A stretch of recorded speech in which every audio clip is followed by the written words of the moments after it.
इतना बोलकर बंटी कबूतर गुस्से में बाहर निकल गया और कालू कौवे के घर जा पहुंचा। कालू, तेरी इतनी हिम्मत कि तू मेरी बेटे पर गंदी नजर रखता है, आज मैं तुझे नहीं छोड़ूंगा। इतना कहकर बंटी कबूतर ने कालू कौवे पर हमला कर दिया। तभी कालू ने खुद को बचाया और अपने सिपाहियों को आवाज दी, टन्नो, चिंटू, चिंटू, सब के सब कहाँ मर गए? अपने मालिक की आवाज सुनकर उसके सारे सिपाही वहाँ आए। तभी टुन्नू चिड़ा कहता है, क्या हुआ मालिक? क्या हुआ? अरे देख नहीं रहे हो? तुम्हारे होते हुए ये पक्षी घर में हथियार लेके कैसे घुस गया? कहाँ थे तुम सब? वो मालिक, चुप रहो हरामखोरो, अभी तुम्हारी लापरवाही की वजह से मेरी जान चली जाती। मालिक, अब बिल्कुल चिंता मत कीजिए।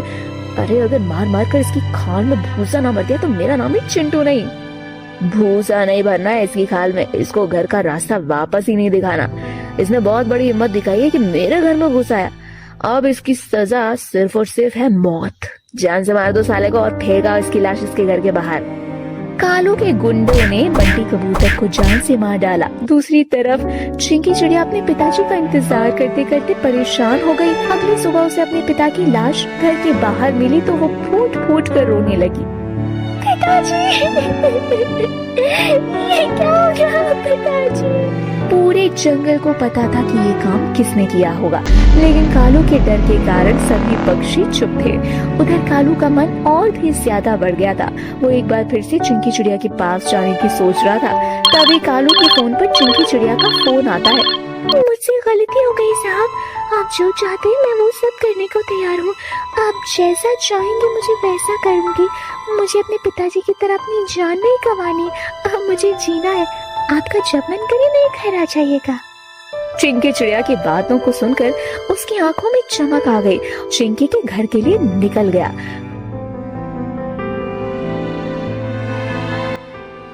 कुछ समय बाद जब वो उसके घर पहुंचा तो वो चिंकी से कहता है, चिंकी, तेरी अकल खुल गई, लेकिन इतनी देर से। अगर तू मेरी बात पहले ही मान लेती तो आज तेरा बाप जिंदा होता। चल कोई नहीं, अब देर मत करो और आ जाओ मेरे पास। इतना बोलकर कालू कौवे ने जैसे ही चिंकी चिड़िया को थोड़ा सा टच किया, तभी कुल्हाड़ी से चिंकी चिड़िया ने उसका एक पर काट दिया। वो दर्द से चीखने लगा। बहुत दबंगईगिरी दिखाता है तू। आज मैं तेरी सारी दबंगईगिरी यही खत्म कर दूंगी। तेरी वजह से आज मेरे पिता मेरे साथ नहीं है। तूने मेरे पिता को जान से मार दिया। देख, आज मैं तुझे कैसे स्वर्ग का रास्ता दिखाती हूँ।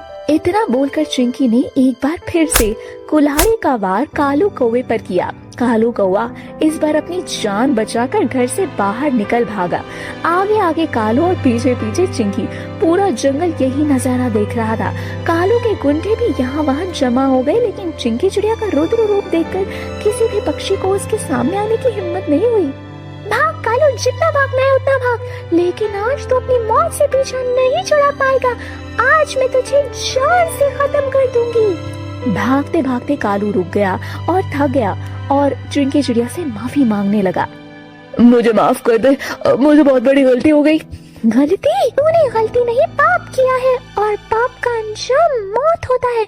तूने मेरे पिताजी की जान ली है। इतना बोलकर चिंकी चिड़िया कुल्हाड़ी से कालू कौवे को भी जान से मार देती है और ये नजारा देखकर जंगल के सभी पक्षियों के रोंगटे खड़े हो जाते हैं। लेकिन एक तरह से उनके चेहरे पर एक शांति भी दिखाई देती है, एक राक्षस के मरने के बाद की शांति।